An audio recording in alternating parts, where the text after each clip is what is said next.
He is current labor arbiter, and he is a former public attorney, 11 years, for 11 years, and happily married to his lovely wife for 16 years.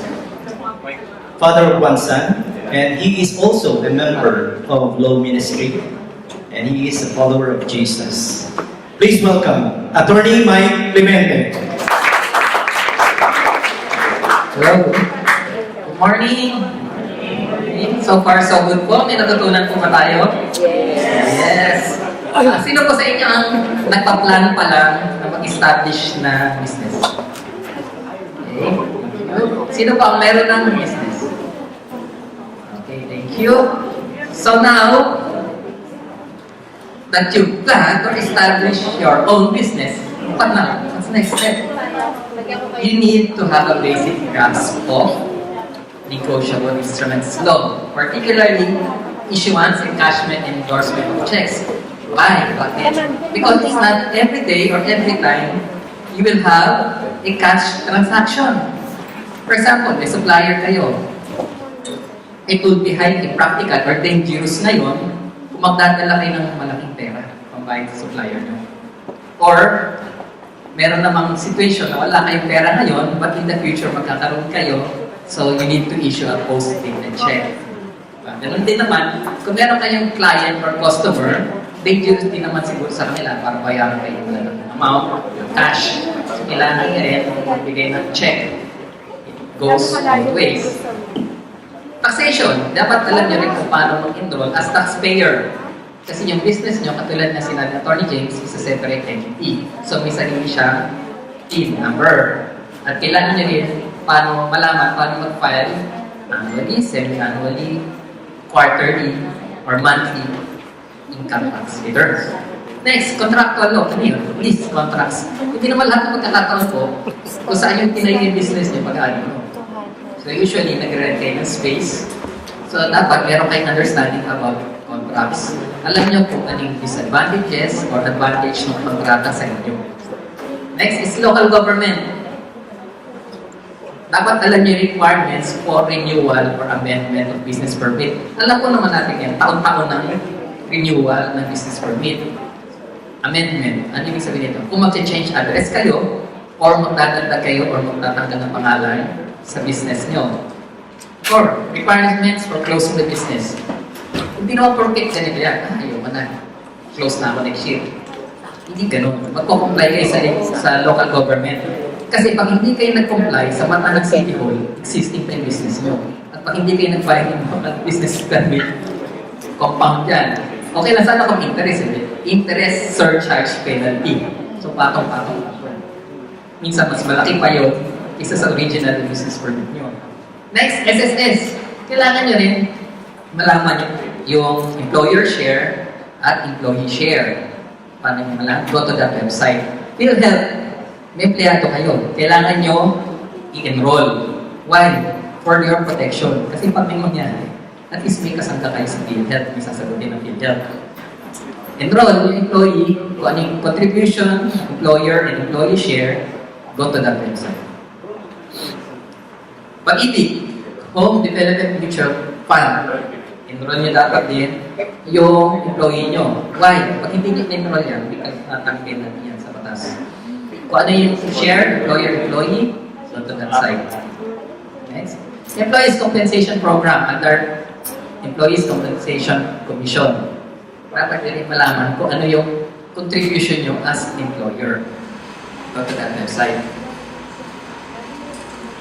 Ngayon, para in-depth, kasi separate na yan, pwede nyo i-download yun. An Employer's Guide on the Employees Compensation Program. Download nyo na lang yan. Go to that website. Now, we will elaborate on the next law. Ano to? Labor law. Why? Because it is connected with your day-to-day operations. Bakit? Labor law is connected to hiring until firing. Yung fixing of work schedule, pag-implement ng policy, rules and regulations, disciplining and retirement of employees, at yung pag-close nyo ng business. Lahat yan regulated by labor code. Ngayon, nag-establish na kayo. So, ano muna nyo gagawin? magpapa-advertise kayo ngayon. Kasi magkakaroon kayo employee. Either sa internet, mag-advertise kayo internet or sa dyaryo. Pero take note, you should take note of RA, Republic Act number 10911. What is that? Anti-Age Discrimination Employment Act. Now, section 5 yan. It shall be unlawful to print or publish in any form of media, including the internet, any notice of advertisement relating to employment, suggesting preferences, limitations, specifications, and discrimination based on age. So that, for example, wanted, secretary, female, okay, height 5'7". Okay, diba? Pleasing personality, okay. Graduate of prestigious schools, okay. Pero once na nagsasabi kayo, 22 to 35 years of age, yan yun. Age discrimination. Okay, office worker, male, 5'7", female, 5'5". Pleasing personality. Resident of Quezon City. Pwede. Pero pag sinabi nyo, 35 below, wala na. Bawal. Except, may exception. First, it shall not be unlawful for an employer to set age limitation in employment if age is a bona fide occupational qualification reasonably necessary in the normal operation of a particular business. Ano yan? Ako, may business ako, boutique. Ang tinitinda ko is for office attire ng mga millennials. Ang millennials daw ngayon is 22 to 36 years of age, 2018.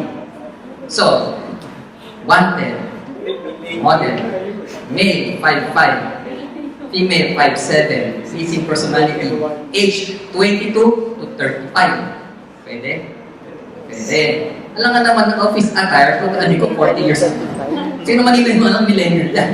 Baka hindi bumili yung binibenta kong damit. Exception yon. Next is, where the differentiation is based on reasonable factors other than age. Ano ito? Strength is stamina needed for the job. Example, mga manual labor. Di ba, ba't ka naman mag-hire ng 50 above? Ano naman, baka 1 week pa lang, hospital mo na yan. Dahil sa bigat ng trabaho, estibito, kargador, warehouse boy, pahinante. Ba't ka mag-hire ng age na mataas na? Eh kung nasa araw lagi yan, pwede. Okay, nice. Ano mangyari pag violate nyo? You will have a fine of not less than 50,000 but not more than 500,000 or imprisonment of not less than 3 months but not more than 2 years or both. So meron na kayong fine, meron pa kayong kulong. Sino pwede makulong? Yung penalty shall impose upon the guilty officer or officers of such corporation, trust, firm, partnership, or association or entity. So, hindi mo na pwede, katulad sabi ni Atty. James kanina. Di ba may separate personality yung tao, direktor at saka yung korporasyon? Ay, hindi niya pwede sabihin yan. Kasi liable kayo sa mga batas. Next. Ngayon, advertise na kayo. Dapat nyo malaman kung ano yung klaseng employees. Why? I'll explain later. Ano-ano ba ang different kinds of employees? Una, regular, project, seasonal, casual. Nakikita nyo sa Article 295 ng Labor Code. Probi or probationary sa 296. At fixed terms or contractual. Ito yung sinasabi ng Supreme Court decisions. Bahin natin. Regular. There are two subtypes of regular employees.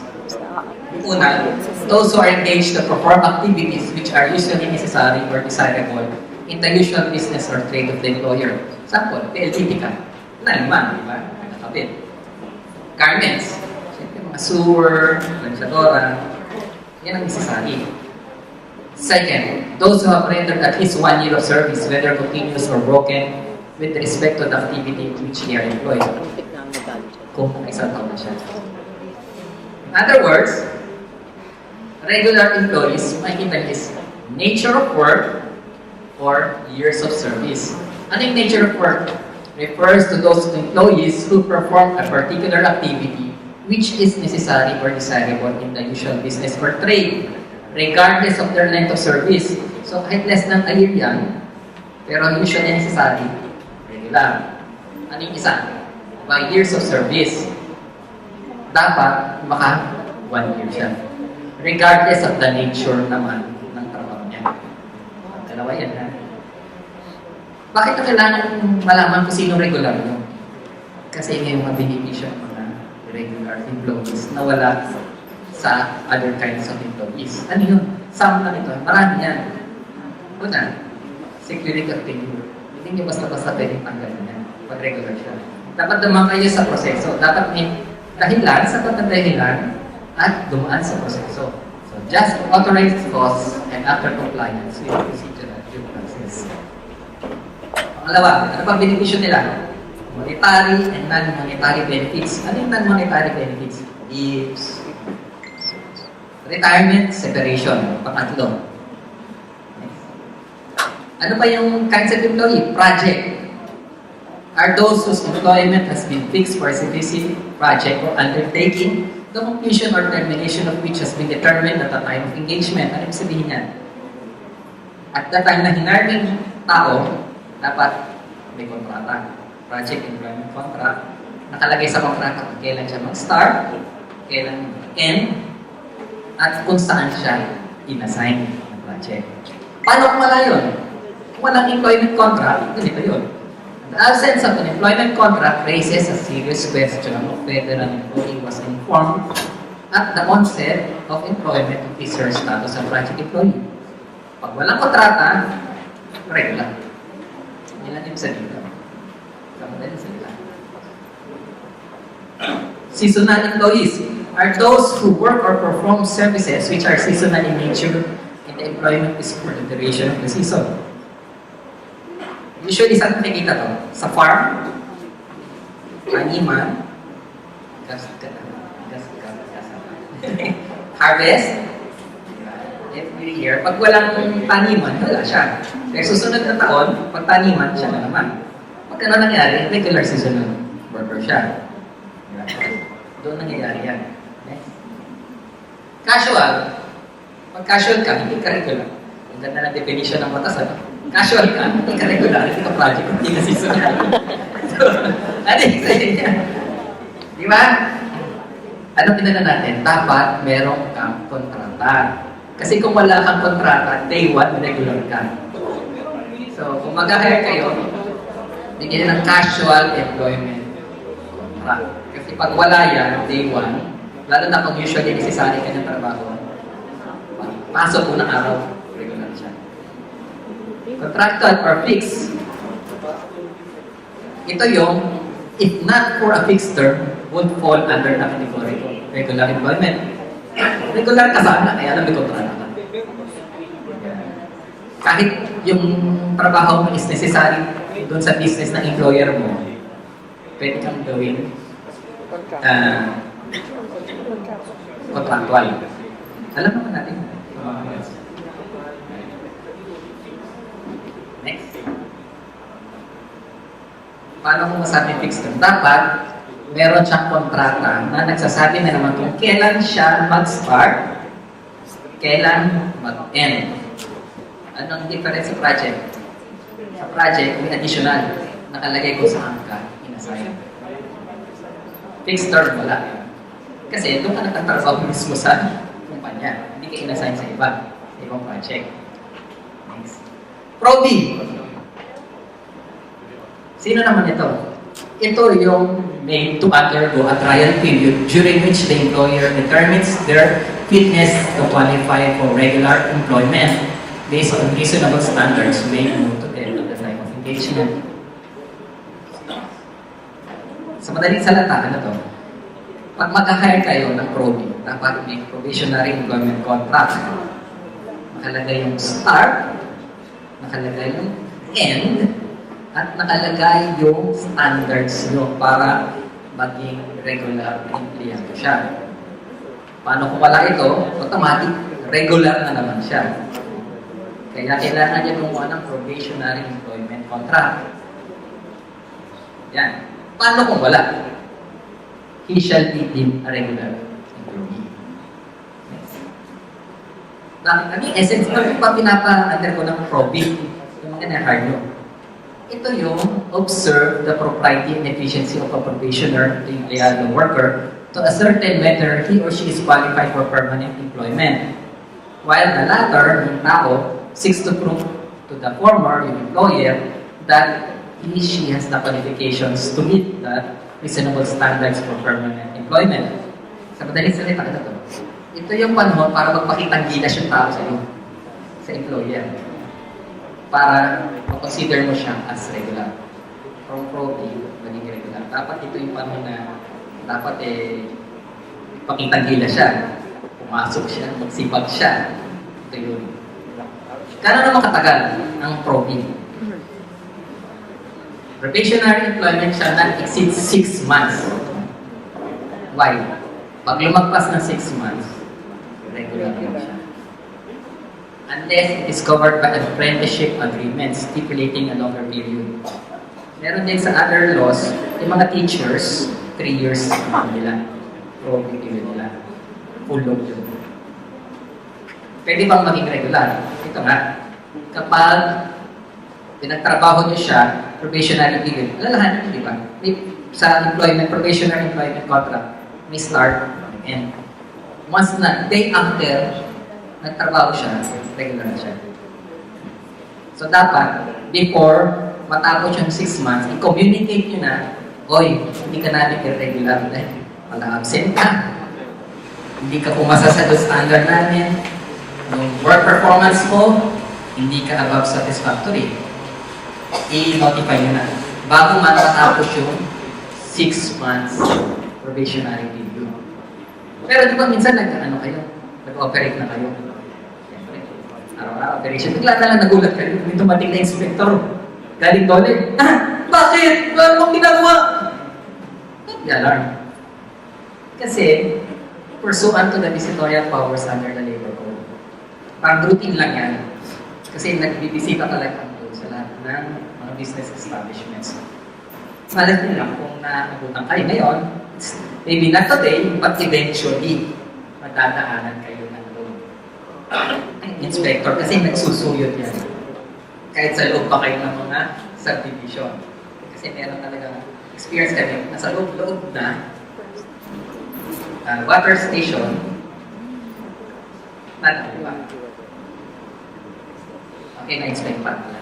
Ano yung tinitignan nila yung inspector? Tinitignan lang naman nila kung nag-comply kayo sa occupational safety and health standards, comply kayo sa labor standards, comply kayo sa contracting and subcontracting policy.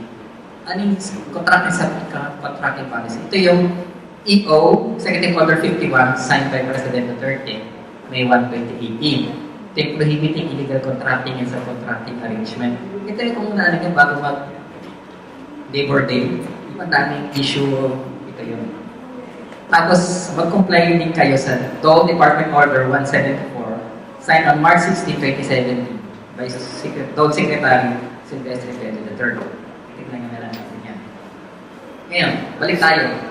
Policies on health. Dapat meron kayo ito.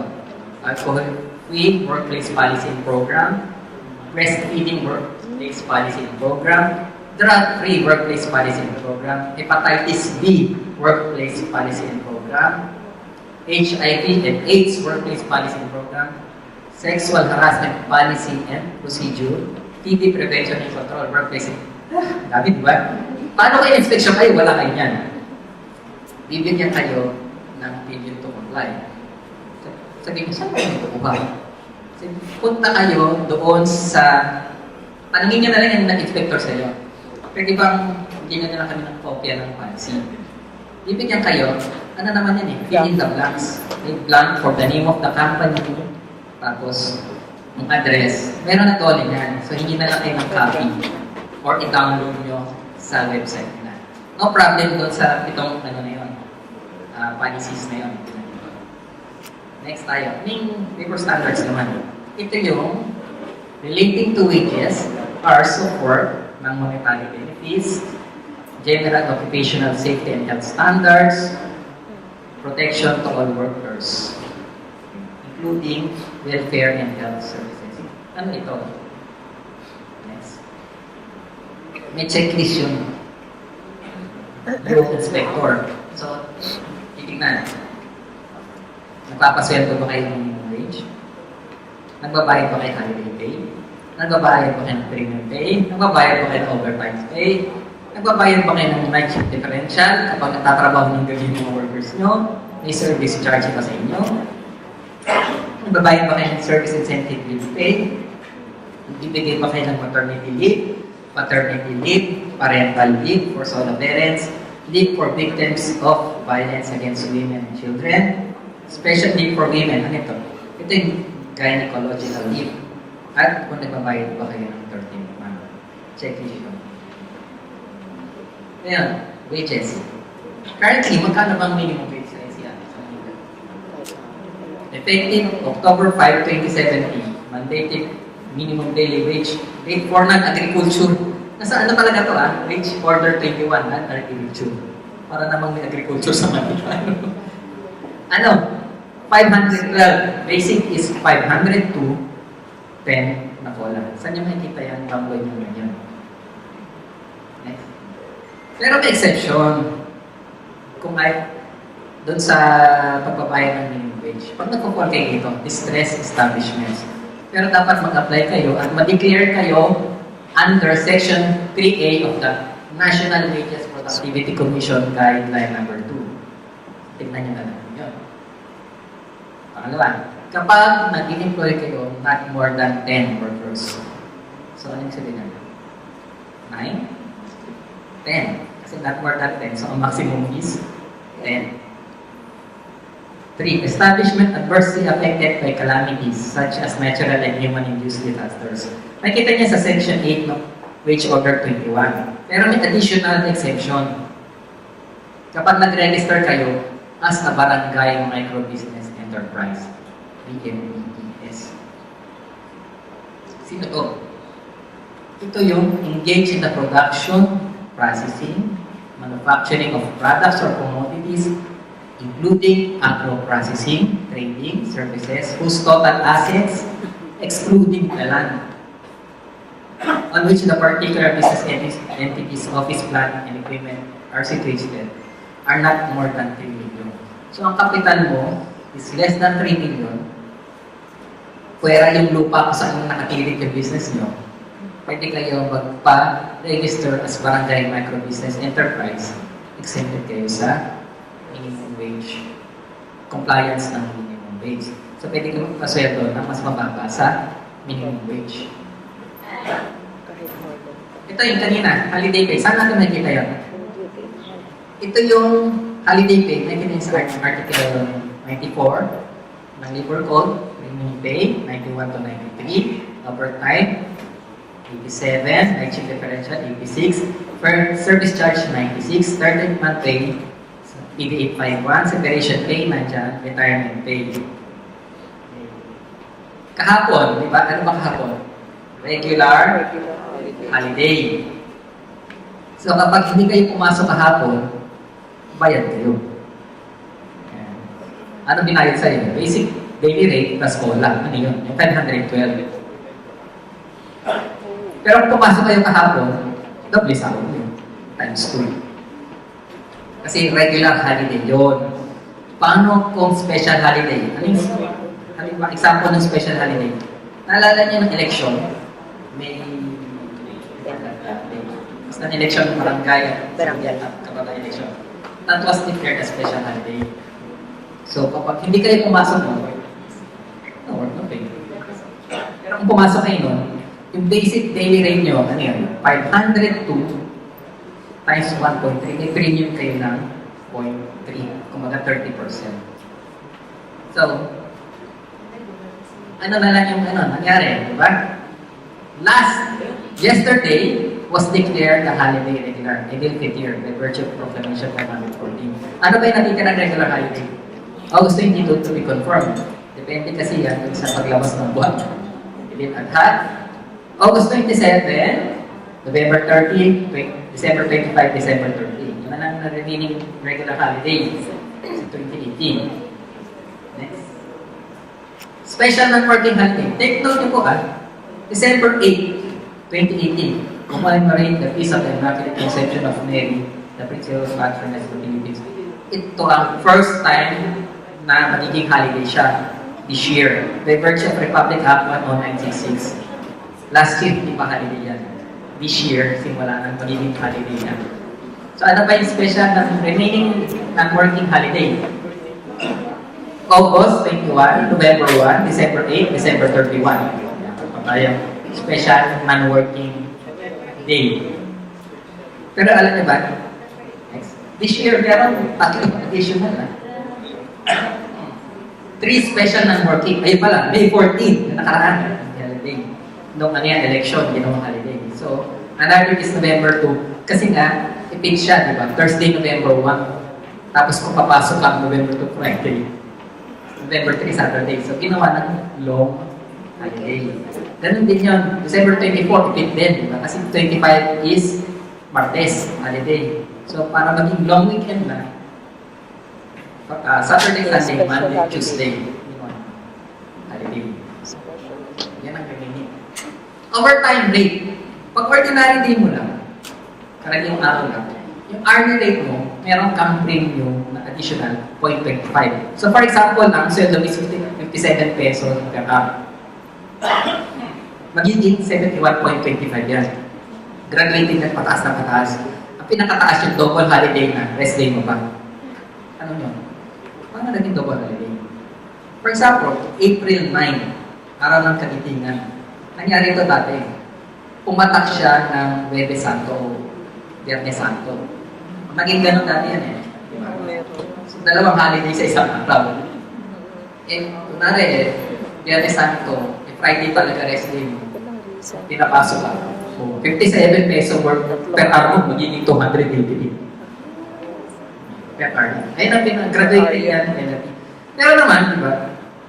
Pag hindi kayo na-inspect ng toll, o hindi man kayo inireklamo ng worker nyo, ng payment or underpayment, remember, God is watching.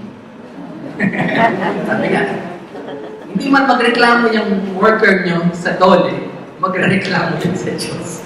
Remember, sabi nga, James, hindi si Atty. James ito, the wages you fail to pay the workmen who mowed your fields are crying out against you. The cries of the heart years of which the use of the Lord Almighty. So, hindi man kayo mahuli ng ibaras. Hindi na ibaras sa inyo. Yes. Ngayon, deep benefits. Aside from monetary, yung mga non-monetary, right to service incentive leave. Every employee who has rendered at least 1 year of service shall be entitled to a yearly service incentive leave of 5 days with pay. Dapat na isang taon sa servisyo. Pero, pwede naman kayo nagbigay ng vacation leave at sick leave. Pag nagbigay na kayo noon, hindi na kayo kailangan magbigay ng service incentive leave. Next, paternity leave shall apply to the first 4 deliveries of the employee's lawful wife with whom he is cohabiting. For this purpose, cohabiting means the obligation of the husband and wife to live together. Lawful wife, so hindi niya pwede itong sabihin sa mistress niya. Saka limited to 4. Hindi pwede hanggang 1 to sa awa. Next, yung meron 60 days or 78 days maternity leave. 60 days pag normal delivery. 78 kapag miscarriage or sickness. 7 working days parental leave for solo parents. 10 days leave for victims of violence against women and children. 60 days especially for benefits. Especially benefits for women under the Magna Carta for women. Ito yung gynecological leave kapag na-operahan siya. So, ngayon, kung gusto nyo malaman, kasi nandito yan. Nandito lahat yung diniscuss ko. Kasi pag isa-isahin natin yan, kulang ng isang araw. Ngayon, next, download naman natin. Yan. Nandito lahat yan. Next. Diba minsan, mag-establish tayo ng business, hindi naman agad. Siyempre, mag-develop ka ng client base mo, customer base, minsan palumita. Tapos minsan sa kalabas. Di ba, di ba minsan, ano tayo, sabi mo, may customer ba tayo bukas? May kliyente ba? May bibig ba ng produkto natin bukas? Tapos may pansweldo ba tayo? Kasi ikaw ng pansweldo, walang kaya naman, may pambayad ba tayo sa renta? Kasi nagre-renta tayo. Meron naman din, yan yung mga supplier natin, sige-sige na tayo. Wala tayong pabili. Siyempre, nakaka-stress yan. Stress talaga. The reverse is true. Kahit kumikita na tayo, problema pa rin natin. Kasi inisip natin, para natin hihigitan yung profit natin this year, higitan natin, ito na rin, 2018, yung profit natin 2018, paano natin hihigitan ng 2019?